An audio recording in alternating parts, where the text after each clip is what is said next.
मेरी माँ पापा के कमरे में अक्सर न सोती थी। अगर किसी रात पापा के कमरे में सोती थी तो अगली सुबह मम्मी रोते रोते बाहर निकलती। एक दिन मम्मी सोई हुई थी, तभी मैं मम्मी की चादर लेकर पापा के कमरे में चली गई। फिर जो पापा ने मम्मी समझकर मेरे साथ किया वो सुनते तो आपके होश उड़ जाएंगे। मेरी आँख खुली तो मैंने मम्मी को सिसकते हुए देखा। वह मेरे बिस्तर के पास बैठी पूरी तरह रो रही थी। अपनी माँ को देखकर हमेशा मेरा दिल तड़प जाया करता, लेकिन मैं चाहकर भी कभी उनसे कुछ पूछ नहीं पाती। अक्सर सुबह मम्मी का ऐसा हाल होता था। कुछ समय पहले मैंने एक बार माँ से पूछा कि आखिर वो पापा के कमरे से सुबह सुबह बाहर आकर इतना रोती क्यों है, तो मम्मी ने जवाब नहीं दिया और मुझे डांट दिया। मम्मी जब भी उनके कमरे से निकलती, मम्मी का हुलिया बहुत ही अजीब सा होता। उनके बिखरे हुए बाल और पुराने कपड़े एक अजीब सी मजबूरी सुना रहे होते। ये सिलसिला कुछ साल पहले से ही शुरू था और जैसे जैसे मुझे होश आ रहा था मेरे लिए सब कुछ अचंभित होता जा रहा था। मेरे अंदर एक जुनून सा पैदा हो गया था कि मेरा बाप आखिर मेरी माँ के साथ रात भर क्या करता है। इस सवाल ने मुझे बेचैन कर दिया था। 15 साल की हो चुकी थी और अब बहुत सी बातें अच्छी तरह समझने लगी थी। मम्मी का रोता चेहरा देखकर मुझे किसी मजबूरी की चेतावनी लगती थी, लेकिन हैरान की बात ये थी कि जब मम्मी कमरे से निकलती तो वह रो रही होती और जब पापा कमरे से निकलते तो उनके चेहरे पर एक दिलकश मुस्कुराहट होती थी। उन्हें देखकर ऐसा लगता था जैसे वो बिल्कुल जवान हो। वो कुछ ना कुछ गुनगुनाते रहते हैं, जैसे बहुत खुश हो। और मम्मी का हाल ऐसा होता कि मम्मी पापा के कमरे से निकलने के बाद दोबारा उनके सामने जाने से भी डरती थी। वो उनका नाश्ता भी मेरे साथ ही उनके कमरे में भेज देती, खुद सारा वक्त किचन में खड़ी रहती और हाल बेहाली रहती या तो बाथरूम में बंद हो जाती। मम्मी की हालत देख देख कर मुझे बहुत तरस आता था। मैं 10वीं क्लास में पढ़ती थी और नाश्ता करने के बाद मैं अपने स्कूल के लिए घर से निकल जाया करती थी, लेकिन इस वक्त मेरे दिमाग में मम्मी का ख्याल घूमता रहता। मैंने कभी किसी सुबह पापा को परेशान या बेचैन नहीं देखा था। वो हमेशा ही बहुत खुशी से नाश्ता करने बैठते और उनका चेहरा बहुत खुश दिखता था, जबकि मम्मी को देखकर ऐसा लगता कि किसी भी मम्मी को कुछ भी हो जाएगा। अक्सर मैं नाश्ता बनाते हुए मम्मी के शरीर पर कपकपाते हुए भी देखती थी। मेरा दिल चाहता कि मैं मम्मी से पूछूं कि पापा रात को उनके साथ ऐसा क्या करते हैं जो उनका इतना बुरा हाल हो जाता है, मगर पापा के नाम पर मम्मी के चेहरे पर खौफ नजर आने लगता था। मम्मी हर रात पापा के कमरे में सोने के लिए नहीं जाती थी, बल्कि वह मेरे साथ ही सोती थी। पढ़ाई पर ध्यान भी नहीं दे पा रही थी और न ही घर में मेरा मन लगता था। मेरा दिल चाहता कि किसी भी तरह अपनी माँ को पापा के कमरे में ना जाने दो, लेकिन मैं किसी भी तरह पापा को मना नहीं कर सकती थी। पापा तो मेरे सामने मम्मी के साथ बहुत ही अच्छे से पेश आते थे। घर के माहौल ने मुझे इस कदर परेशान किया था कि मैं 6 माही इम्तिहान में बुरी तरह फेल हो गई। मैंने मम्मी पापा को रिजल्ट न बताया, लेकिन मेरे दोस्त हैरान थी क्योंकि मैं पढ़ाई में बहुत अच्छी थी और बार बार मुझसे पूछने लगी कि मेरा ध्यान कहाँ रहता है। मैंने उससे मम्मी और पापा के बारे में बता दिया। तुम्हारे पापा अंग्रेजी फिल्में तो नहीं देखते? सलोनी ने अचानक से सवाल किया। मैं हक्का बक्का से देखने लगी। फिल्म का भला क्या मसला है? वह अलग निगाह से मुझे देख रही थी और मैं ना समझ पाई। उसने बात बदल दी, लेकिन मेरी सोई उस बात पर अटक गई। आखिर सलोनी ने यह सवाल क्यों पूछा था? मैं घर वापस आई तो मम्मी के चचेरे भाई आर्यन अंकल बैठे हुए थे। वो दोपहर को हमारे घर आते थे। मम्मी की बचपन से ही उनसे बहुत दोस्ती थी। मम्मी बताती थी कि वो दोनों बचपन में एक साथ रहते थे। फिर आर्यन अंकल दुबई चले गए और मम्मी की शादी पापा से हो गई। मम्मी की शादी को 17 साल हो चुके थे और मैं उनकी इकलौती बेटी थी। कुछ साल पहले शायद सब कुछ ठीक था, या फिर मैं छोटी थी या समझ नहीं थी, लेकिन इस साल से मुझे अच्छी तरह मम्मी की हालत समझ आने लगी थी। मैं जानती थी मेरे पापा अच्छा आदमी नहीं है। वह मेरी माँ को तकलीफ़ देते हैं। इसी बात ने मेरे दिल में अपने बाप के लिए दुश्मनी पैदा कर दी थी। आर्यन अंकल से हमारी मम्मी की दोस्ती अच्छी थी। वो साल भर पहले ही इंडिया वापस आए थे और मम्मी से मिलने के लिए अक्सर आते थे, लेकिन मम्मी को उनका आना अच्छा नहीं लगता था। आर्यन अंकल के जाने के बाद मम्मी अक्सर मुझसे कहती कि अगर तुम्हारे पापा को पता चला कि वो मिलने आते हैं तो बहुत बुरा होगा। मैंने माँ को दिलासा देती, पापा का कैसे पता लगेगा? पापा सुबह काम पर जाते हैं, रात को ही घर आते हैं। मुझे तो आर्यन अंकल बहुत अच्छे लगते हैं। वो हमेशा आते हैं और मम्मी का मूड अच्छे करके जाते हैं। मेरे लिए बहुत से सामान लेकर आते हैं। पापा की आमदनी इतनी कम थी कि गुजारा बसर भी मुश्किल से होता था। मम्मी न जाने कैसे पापा जैसे जालिम इंसान के साथ ज़िंदगी गुजार रही थी। रात में मैंने अपना मम्मी का बिस्तर लगाया और मम्मी के साथ आंखें बंद करके लेट गई। थोड़ी देर में पापा मेरे कमरे में आए। मम्मी मेरे साथ ही सोने के लिए लेटी हुई थी। पापा ने उन्हें साथ चलने को कहा तो मम्मी ने दबी दबी आवाज़ में इनकार किया। मैंने आंखें नहीं खोली थी। मैं सुनना चाहता थी कि पापा मम्मी से क्या कहते हैं। चल ना कृतिका, मैं तुझे बिल्कुल तंग नहीं करूँगा, वादा। पापा की आवाज़ मेरे कानों में पड़ी जिससे मोहब्बत की मिठास थी। मुझे नहीं जाना तुम्हारे साथ, तुम हमेशा ऐसे ही कहते हो। मम्मी ने एक बार फिर इनकार किया। तुम्हें सोचना चाहिए, अब हमारी बेटी जवान है, वो सोच सवाल करने लगी है, लेकिन तुम्हें इस बात से कोई फ़र्क नहीं पड़ता। मम्मी ने धीमी लहजे में पापा को जवाब दिया। पापा ने ज़बरदस्ती मम्मी के हाथ को पकड़कर उठाया और अपने साथ लेकर चले गए। मुझे अजीब सी घबराहट होने लगी थी। पापा मम्मी के साथ न जाने क्या करते थे और सलोनी की अंग्रेजी फिल्म वाली बात भी मेरे दिमाग में अटक गई थी। 2 बज चुके थे लेकिन मम्मी वापस नहीं आई। मैं पानी पीने के लिए कमरे से निकलकर बावर्ची खाने में गई। मम्मी थोड़ी ही देर में मेरे पीछे चली आई। मैंने एक गहरी निगाह मम्मी पर डाली जिनके बाल बिखरे हुए थे। जिस बात ने मुझे चौंकाया वह मम्मी की कमीज़ का फटा हुआ आस्तीन था। मम्मी को मेरी नज़रों का एहसास हो गया था। वो जल्दी से दुपट्टे को अच्छी तरह लपेट लिया। मेरे सामने ही मम्मी ने सुबह से ही जोड़ा पहना था, लेकिन फिर अचानक ही मम्मी का आस्तीन कैसे फट गया। मम्मी मुझसे पूछ रही थी मैं इतनी रात को क्यों जाग रही हूँ।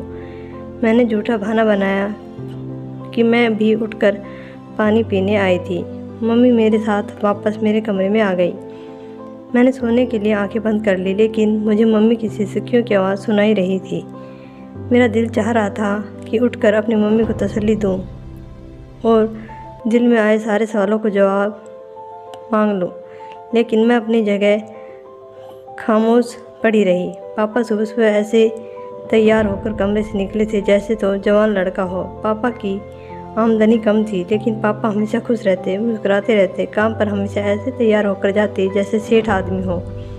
मैंने उल्टा निगाह अपने बाप पर डाली जिससे मुझे आज नफरत महसूस हो रही थी। पापा के आगे नाश्ता रखकर मैं स्कूल चली गई। सारा दिन स्कूल में भी मेरा दिमाग मम्मी के फटे हुए आस्तीन की तरफ था। स्कूल से वापस आकर मुझे आर्यन अंकल मिल गए। मुझे देखते ही उन्होंने मुझे अपनी गाड़ी में बिठा लिया। मैं बिना सोचे समझे उनकी गाड़ी में बैठ गई। आर्यन अंकल ने गौर से मेरी तरफ देखा, लेकिन कहने लगे, मुझे बता तुम्हें क्या परेशानी है, तुम इतनी खोई खोई क्यों रहती हो। मैं इस कदर जज्बाती हो चुकी थी। मैंने आर्यन अंकल से सारी बात कह दी। मेरी बात सुनकर आर्यन अंकल कहने लगे कि तुम्हें अंदाज़ा है कि मेरा बाप अच्छा आदमी नहीं है। तुम अपनी माँ को अपने बाप से आज़ादी क्यों नहीं दिलवा देती। कब तक तुम दोनों उनकी जुल्म की चक्की में पिसते रहोगे। आर्यन अंकल ने बहुत ही फिक्रमंदी से मुझे एडवाइस दी, जिसे सुनकर मेरे होश उड़ गए। मैं पापा को छोड़ने के बारे में सोच भी नहीं सकती थी। पापा ने मेरे साथ कभी ऊंची आवाज़ में बात तक नहीं की थी। फिर मैं पापा को जालिम कैसे कहती। मैं तो ये भी नहीं जानती थी कि बंद दरवाजे के पीछे मम्मी और पापा के दरमियान क्या होता है। आर्यन अंकल की बात सुनकर मैं सोच के समुद्र में डूब गई। बहुत सोचने के बावजूद भी मुझे पापा की कोई ऐसी बात याद नहीं आई थी जिससे मैं उन्हें जालिम करार देती, लेकिन मम्मी की तड़प और आंसू पापा को जालिम साबित करते थे। आर्यन अंकल मुझे स्कूल से लेकर घर चले आए और खुद भी अंदर आ गए। मम्मी हम दोनों को देखकर खुश हो गई थी। हमारे लिए फ़ौरन खाना लगा दिया। मैं बहुत ज़्यादा थकी हुई थी, इसलिए सोने के लिए अपने कमरे में आ गई और आर्यन अंकल मम्मी के पास बैठे रहे। मुझे नींद नहीं लग रही थी। मैं सारा वक्त आर्यन अंकल की बात को सोचती रही। मम्मी को पापा के कमरे में गए 3 दिन गुजर चुके थे और पिछले 3 दिन से मम्मी मेरे साथ मेरे कमरे में सो रही थी। मम्मी जब मेरे पास रहती थी बिल्कुल अच्छी और बेफिक्र रहती थी। पापा का रवैया तो हमेशा एक जैसा ही रहता था। जिस दिन वो मम्मी को अपने कमरे में ले जाते उस दिन वो रोज़ाना से ज़्यादा खुश महसूस होते थे। चौथे दिन पापा मम्मी को फिर अपने कमरे में ले गए और मैं सारी रात बेचैनी से करवटें बदलती रही। मम्मी जब सुबह पापा के कमरे से निकली तो उन्हें ठीक तरह से चलना भी नहीं आ रहा था और वह एक पैर ज़मीन पर घसीट कर बड़ी मुश्किल से चल रही थी। मैंने मम्मी से पूछा कि मम्मी तुम्हारे पाँव में क्या हुआ है। तो कहने लगी, छोटी छोटी बातों पर ध्यान न दिया करो, और दिल लगाकर पढ़ाई करो। अगर तुम्हारा 10वीं का रिजल्ट अच्छा नहीं आया तो तुम्हारे पापा उसकी जिम्मेदारी भी मुझे समझेंगे। मम्मी की आंखें से टिप टिप पानी गिरने लगा और पापा के लिए नाश्ता बनाने चली गई। उसके बाद दोबारा किचन से बाहर ना आई। मैं मम्मी को नाश्ता देने के बाद पापा के पास गई। उन्हें नाश्ता दिया तो पापा मुझसे मेरी पढ़ाई के बारे में पूछने लगे। पापा के लहजे में इतना शहद था जिससे मैं पापा की इस दोगली तबीयत पर हैरान रह गई थी। पापा किसी भी तरह से जालिम नज़र नहीं आते थे, बल्कि मम्मी की हालत चीख चीख कर पापा के जुर्म की दास्तां सुनाती थी। मैं पापा को नाश्ता देने गई तो पापा मुझसे मेरी पढ़ाई के बारे में पूछने लगे। मैंने पापा से कहा कि मुझे मम्मी के बगैर नींद नहीं आती है और वो मम्मी को रात को अपने कमरे में ना बुलाया करे। मेरी बात सुनकर पापा मुस्कुराने लगे, कहने लगे, मैं तो कभी कभी तुम्हारी माँ को अपने पास बुलाता हूँ। मेरा भी तो तुम्हारी माँ पर हक है और मैं उससे बहुत मोहब्बत करता हूँ। पापा की बात सुनकर मेरा खून फूल उठा था, क्योंकि उनकी मोहब्बत के नज़ारे में आए दिन देखा करती थी, लेकिन पापा से कुछ बोलने के बारे में मैं सोच भी नहीं सकती थी। इसलिए खामोशी से स्कूल के लिए चली गई। स्कूल में टीचर पढ़ाते हुए हमें समझा रही थी कि कभी भी पूरा सच जाने बगैर कोई फैसला नहीं करना चाहिए। आधा सच हमेशा बहुत खतरनाक होता है, जो इंसान को बर्बाद करके रख देता है। टीचर की बात ने मेरे दिमाग की एक और खिड़की खोल दी थी। मैंने सोच लिया था कि पापा का पूरा सच जानकर रहूँगी और फिर अपनी माँ को पापा से आज़ादी दिलवा दूँगी। आर्यन अंकल ने मुझसे वादा किया था कि वह हर वक्त मेरी मदद करने को तैयार रहेंगे। मेरी माँ बिल्कुल मेरी जैसी थी। मैं उनसे 15 साल की थी, लेकिन नाक नक्श में बिल्कुल अपनी माँ की तरह थी। अगली रात मैंने खुद ही अपनी माँ को नींद की दवा देकर सुला दिया और खुद अपनी माँ की चादर ओढ़कर पापा के कमरे में चली गई। पापा के कमरे में से एक छोटा सा बल्ब जल रहा था। पापा अंधेरे की वजह से मुझे मम्मी समझ बैठे थे। मेरी खुशनसीबी है कि कृतिका आज खुद चलकर मेरे कमरे में आई है। पापा बहुत ही खुशी से कहते हुए मेरे करीब आए, मुझे कांधों से पकड़कर अपने बराबर में बैठा लिया। पापा की बराबरी में बैठ मेरे शरीर काँप रही थी। मैं नहीं जानती थी कि उससे आगे मेरे साथ क्या होने वाला है, लेकिन आज मैं पूरा सच जानना चाहती थी। पापा बहुत मोहब्बत से कहने लगे, कृतिका बेटी जवान हो रही है। ये कहकर तुम मुझसे इस कदर दूर हो गई है कि मुझे ज़बरदस्ती तुझे अपने कमरे में बुलाना पड़ता है। मेरा भी तो तुझ पर कुछ हक है। मैं मानता हूँ कि हमारी बेटी जवान हो रही है, लेकिन वो इतनी भी छोटी नहीं है कि उसे यह ना समझ हो कि बाप एक कमरे में एक साथ रहते हैं। तू सारा दिन काम करके थक जाती है। चल आप सुकून से मेरे साथ सो जा। मैं तुझे अपने करीब देखकर खुश हो जाता हूँ। पापा को अंधेरे की वजह से मेरा चेहरा नज़र नहीं आ रहा था और पापा ने खुद ही मुझे अपने तकिए पर लेटा लिया। मैं बहुत आहिस्ता आहिस्ता मेरे कान के करीब होकर बातें करने लगी। वह कह रहे थे कि अपनी आमदनी का कुछ हिस्सा उन्हें जमा कर दिया है, जिससे वह मेरी शादी करेंगे। उसके बाद जो कुछ पापा ने कहा वो सुनकर मेरे होश उड़ गए। वो कह रहे थे, मैं जानता हूँ कि आर्यन ने एक बार फिर हमारे घर पर रास्ता देख लिया है, लेकिन कृतिका मैं तुझे बता दूँ कि वो इंसान ठीक नहीं है और ना ही उसकी नीयत अच्छी है। पहले भी एक बार वो तुझे बर्बाद करने की कोशिश कर चुका है और अब तो हमारे घर जवान बेटी भी है, इसलिए तू एहतियात का दामन थाम के रखना। पापा को अभी तक मालूम नहीं था कि मैं मम्मी नहीं बल्कि उनकी बेटी हूँ। पापा बहुत आहिस्ता से मेरे बालों में हाथ फेर रहे थे और कुछ देर बाद पापा को नींद लग गई। काफ़ी देर तक मैं दम साधे पापा के पास लेटी रही, लेकिन पापा तो बहुत गहरी नींद में सो चुके थे। मैं खामोशी से उठकर कमरे से बाहर निकल आई। पापा ने कुछ भी ऐसा नहीं किया जिससे मुझे कुछ भी समझ आता, इसलिए आर्यन अंकल और मम्मी को लेकर मेरे दिल में बहुत से सवाल पैदा हो चुके थे। अगली सुबह पापा रोज़ की तरह थे और उनका चेहरा ऐसे ही था जैसे मम्मी के साथ रात गुजारने के बाद हुआ करता था। मैं खामोशी से पापा का जायज़ा ले रही थी, लेकिन मुझे पापा के रवैये में कोई बदलाव नज़र नहीं आ रहा था। स्कूल से वापस लौटी तो घर के बाहर ही आर्यन अंकल की गाड़ी खड़ी हुई थी। मैं हमेशा दूर से सलाम करके घर में आती थी, लेकिन आज मैं चोरों की तरह दबे पाँव घर में घुसी गई। मम्मी और आर्यन अंकल कमरे में एक साथ बैठे बातें कर रहे थे। उन्हें मेरी मौजूदगी का एहसास नहीं था। जो कुछ मैंने अपने कानों से सुना वह सुनकर मेरे होश उड़ गए। सोच भी नहीं सकती थी कि वो सब जिसे जानने के लिए मैं बेताब थी इस कदर भयानक है। मम्मी आर्यन अंकल से हंसकर कह रही थी कि अपनी गुड़िया के दिल में उसके बाप के खिलाफ पूरी तरह नफरत का बीज बोया है और अब वो दिन दूर नहीं जब मेरी बेटी अपने बाप के खिलाफ खड़ी हो जाएगी। वो बूढ़ा ज़बरदस्ती मुझे अपने साथ इस रिश्ते में बांध कर रख हुआ है, लेकिन अब मैं आज़ादी चाहती हूँ। मैं मुझे कमरे में लेकर जाता है और मुझसे बातें करते करते ही सो जाता है, लेकिन जैसे ही मैं बाहर निकलती हूँ तो अपना हुलिया खुद ही ख़राब कर लेती हूँ। मैंने गुड़िया के दिल में ये बात अच्छी तरह बिठा दी है कि उसका बाप मुझ पर जुल्म करता है। एक दिन तो मैंने खुद ही अपने कमीज़ का आस्तीन तक फाड़ डाला। मैं चाहती हूँ कि जब मैं उस बुढ़े से आज़ादी की बात करूँ तो मेरी बेटी मेरी ढाल बन जाए और मुझे अपनी गुड़िया को छोड़कर उसके घर से ना निकलना पड़े। गुड़िया तो दुनिया की मेरी बेगुनाही और अपने बाप के जुल्म की दास्तां सुना देगी और मैं गुड़िया को लेकर तुम्हारी ज़िंदगी में शामिल हो जाऊंगी। आर्यन अंकल हंसते हुए कहने लगे कि हाँ, मैंने गुड़िया से भी कह दिया है कि उसे जब भी मेरी मदद की ज़रूरत होगी मैं चला आऊँगा। मम्मी आर्यन अंकल से कहने लगी, पहले की तरह तुम मेरे साथ बेवफाई ना करना। एक बार पहले भी तुम मुझे बीच रास्ते में छोड़कर चले गए थे। उस वक्त मेरे पति ने मुझे माफ़ करके अपनाया था।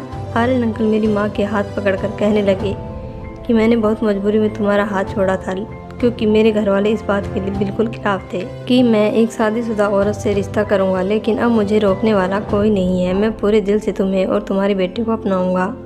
बस गुड़िया को किसी भी तरह ये सच पता नहीं चलना चाहिए कि उसका बाप जालिम नहीं बल्कि हम जालिम हैं। गुड़िया ही है जो हम दोनों को साथ मिलवा सकती है। मम्मी और आर्यन अंकल को यकीन दिला चुकी थी सब कुछ वैसा ही होगा जैसे उन्होंने सोच रखा है। वो दोनों हंसते हुए थक चुके थे और मेरे कदमों तले ज़मीन निकल गई थी। मेरी माँ सिर्फ मुझे नहीं बल्कि मेरे बाप को भी पूरी तरह धोखा दे रही थी और वह मेरे बाप को घर में बैठकर एक दूसरे आदमी से मिलती थी और नए रिश्ता की बातें कर रही थी। मुझे पापा की याद आ गई कि आर्यन अंकल से पहले हमारा घर उजाड़ने की कोशिश की थी। मैं बहुत कुछ जान चुकी थी, इसलिए कमरे के अंदर दाखिल हुई। मुझे देखकर मम्मी और आर्यन अंकल चौंक पड़े, लेकिन थोड़ी देर उन्होंने अपने आप पर काबू पा लिया। आर्यन अंकल ने मेरी तरफ चॉकलेट बढ़ाई। मैंने चॉकलेट पकड़ने के बजाय मम्मी की शक्ल देखी और सख्त लहजे से मम्मी से पूछा कि आपको मुझे बात बतानी पड़ेगी कि आखिर आपको पापा से क्या मसला है। मम्मी जान चुकी थी कि उनके झूठ का पोल खुल चुका है, इसलिए बिना झिझके मम्मी ने मुझे सारा सच बता दिया। मम्मी शादी से पहले अंकल से मोहब्बत करती थी, लेकिन आर्यन अंकल ने उनसे शादी करने के बजाय दुबई जाकर नौकरी करने लगे और मम्मी की मोहब्बत को छोड़कर अपना कैरियर चुन लिया। बचपन की मोहब्बत में अपने रंग कच्चा ना होने दिया और मम्मी के दिल में आर्यन अंकल की मोहब्बत का रंग बसा रहा। मम्मी के घर वाले ने मम्मी के लिए पापा को पसंद कर लिया। मम्मी जवान और खूबसूरत थी, जबकि पापा उम्र में 10 साल बड़े थे और पापा सांवले से शक्ल सूरत के मालिक थे, जबकि आर्यन अंकल हैंडसम थे।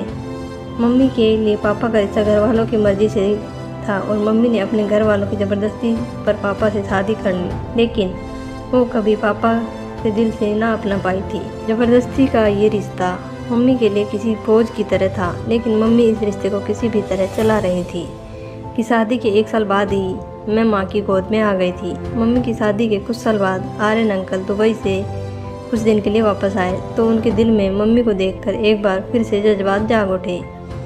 मम्मी भी बचपन की मोहब्बत और अपने जज्बात के हाथों मजबूर होकर आर्यन अंकल से चुपके चुपके मुलाकातें करने लगी, लेकिन कुछ ही दिनों में यह बात माँ के बड़ी मम्मी को पता चल गई और उन्होंने सारे ख़ानदान में मेरी माँ की इज्जत को उछालना शुरू कर दिया। पापा माँ से सच्ची मोहब्बत करते थे, इसलिए उन्होंने मम्मी को बदनामी से बचा लिया और इस सारी बातों को झूठा साबित कर दिया। जब पापा ने मम्मी का साथ दिया तो सारा ख़ानदान अपने आप ही खामोश हो गया। बड़ी मम्मी के हाथ मेरी माँ तो ना आ सके, लेकिन उन्होंने आर्यन अंकल पर सख्ती की और उन्हें ज़बरदस्ती वापस भेज दिया। मोहब्बत का जोश जंग की तरह बैठ गया था। उसे 1 साल पहले आर्यन अंकल ने दोबारा जिंदा कर दिया। अंकल हमेशा के लिए इंडिया आ गए थे और एक बार फिर वो मम्मी के पीछे दीवाने हो गए थे। मम्मी को तो पहले ही दिन से पापा पसंद नहीं थे। हमारे हालत भी कुछ खास नहीं थे, जबकि आर्यन अंकल के पास दुबई का पैसा था और मम्मी के लिए पापा का छोड़ना कुछ मुश्किल नहीं था। लेकिन दिक्कत ये थी कि पापा मुझसे भी बहुत मोहब्बत करते थे और मम्मी भी मेरे बगैर नहीं रह सकती थी। इसलिए मम्मी ने जानबूझकर यह सारा खेल रचाया और मेरी नज़रों में पापा को गलत साबित कर दिया। मम्मी हमदर्दी बटोर कर मुझे अपने साथ ले जाना चाहती थी, इसलिए हमारे सामने पापा को जालिम साबित कर दिया और खुद मुलजिम बनकर रह गए।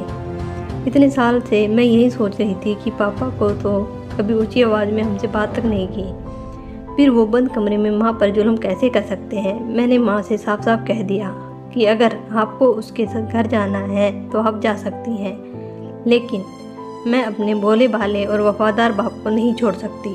आर्यन अंकल जो पहले ही मम्मी को 2 बार छोड़ चुके थे, मम्मी उनसे ना जाने कैसे तीसरी बार उम्मीद लगाकर बैठे थे। मुझे आर्यन अंकल की आंखों में आज पहली बार अपने लिए सिर्फ और सिर्फ ख्वाहिश दिखाई दी थी और मैं जान गई थी कि उस ख्वाहिश को पूरी करने के बाद मम्मी उनके किसी काम की नहीं रहेगी। मम्मी ने मुझे आगे के सुहाने अपने सपने दिखाकर इस बात के लिए मजबूर किया कि मैं उनके साथ चल पड़ूं और पापा को छोड़ दूं, लेकिन मेरे लिए पापा को छोड़ना इतना आसान नहीं था और मेरे लिए पापा ही सब कुछ थे। अगर सामने सारा सच ना आता तो शायद कुछ गलत फैसला कर बैठती, लेकिन भगवान का शुक्र है कि मैंने अपनी आंखों से सब कुछ देखा था और कानों से सुना था। लेकिन मम्मी अंकल के साथ जाने के लिए राजी थी, लेकिन जब आर्यन अंकल ने देखा कि मैं किसी तरह उनके काबू नहीं आऊँगी तो ना ही मम्मी के साथ चलूँगी। एक बार फिर मम्मी से अपनी राय जानकर मम्मी को छोड़ गए थे। मम्मी को पता चल गया था कि आर्यन अंकल मम्मी के लिए नहीं बल्कि मेरे लिए हमारे घर के चक्कर काट रहे थे। वो बहुत ही चालाक और मक्कार इंसान थे। उन्होंने मेरी माँ की मोहब्बत को पूरी तरह अपने फ़ायदे के लिए इस्तेमाल करने का सोचा था। मम्मी को जब एहसास हुआ कि जज्बात की धारा में बहकर वो कितना बड़ा नुकसान करने जा रही थी, अगर मम्मी और मैं उनके साथ चले जाते तो वो मेरी इज्जत के साथ एक बार फिर वैसे ही पामाल करते जैसे बड़ी मम्मी ने मम्मी की इज्जत के साथ धज्जियाँ बिखेरने की कोशिश की थी।